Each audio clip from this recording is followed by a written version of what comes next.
What is up, Texas Tech Red Raiders fans? It's your old friend IndyCar Tim here with your Texas Tech Red Raiders Daily Blitz. It is the Arizona State post-game edition. I guess you could call it the Big 12 home opener post-game edition, however you want to categorize this.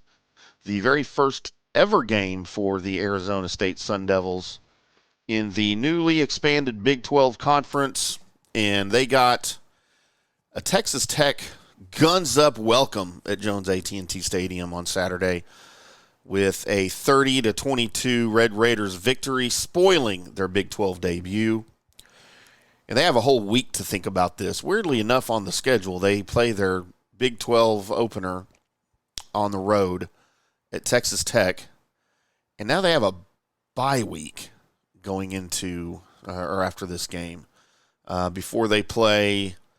I don't even remember who they play now.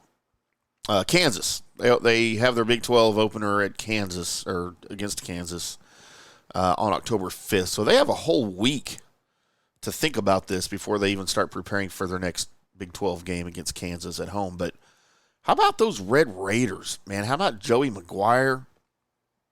How about Zach Kitley? I was highly impressed with some of the things I saw today. Now, let's put some of this into perspective. The Red Raiders got off to a very quick start and did some very good things early. The defense made its presence known with an interception very early in the game. The offense made their statement very early in the game. You had Baron Morton pass for 2 touchdown passes. He had 201 yards. You had former Arizona State player Jalen Conyers, the tight end for the Red Raiders, by the way, played the last 3 seasons at Arizona State, so he's very familiar with the program and the players and the coaches over there. He had a 3-yard direct snap touchdown as he ran off the right end there late in the game, beating his former school. And I thought Morton was better today. I've been a little critical of him throughout the season. He was better today. He still had some throws that I just scratched my head on. Why is he throwing it there? Why is he throwing into double coverage? How did he miss that receiver? But you know what? He was under some pressure today, so we'll get some passes on everything that went down because, 2 touchdown passes, no interceptions were the key there. 24-44 for 201 yards, and again, 2 touchdowns for Morton. I thought he was good today. He was much, much better than what I had seen, even in the wins. I thought he played he made some questionable decisions. We'll just leave it at that. But he is growing, certainly. He had a 5-yard TD pass to John Carlos Miller II. He had a 20-yard pass to Josh Kelly. Those were on Tech's first 2 possessions. The first one, of course, where they go the length of the field on the first possession of the game. The second one was after the interception on a short field. Doing what they're supposed to be doing. They also got field goals from their very weird rotational kickers. Some teams do this where they rotate kickers, but usually it's because of distance. Like one guy's better from distance, the guy that does your kickoffs. But that's not the case here. They just literally, whoever's turn it is, you go kick. Gino Garcia had kicks from 39 and 30 that were good, and then Reese Burkhart kicked from 40. He was good. On the other side of the ball, man, just a pesky pest. I think for just about anybody he plays, Cam Scadaboo had 2 3-yard touchdowns.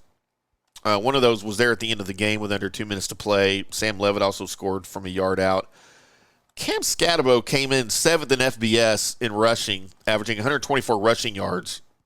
And today, the Red Raiders held him to just 60 on 18 carries. However, as good as that sounds, he also posted 117 yards receiving on 6 catches, and 113 of those 117 yards were after first contact.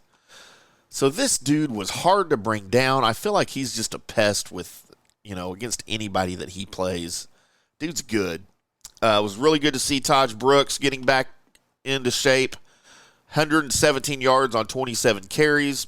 he moved into 5th place on the all-time Texas Tech Red Raiders career rushing list. By the way, the Red Raiders also with the win today score their 600th victory. All-time program victories, they are now at 600. So some monumental things historically going down with Taj Brooks moving into 5th place on the rushing leaders list and the Red Raiders getting their 600th win overall. But Taj Brooks, it was good to see him, get back on the field. Against North Texas, of course, he only played the first half. So it was good to see him on the field the whole game today. Return after that arm injury. Arizona State, though, very impressive. They were looking to go to 4-0 and maybe get into the discussion for a top 25 ranking if they could have won today. It was not to be. But they have made huge strides under second-year coach Kenny Dillingham. And just unbelievable progress that they've made in such a short time over him. 3-9 last year. They're already at 3 wins. They were at 3-0 entering the game. The improvement of the players, the program itself, it's headed in the right direction.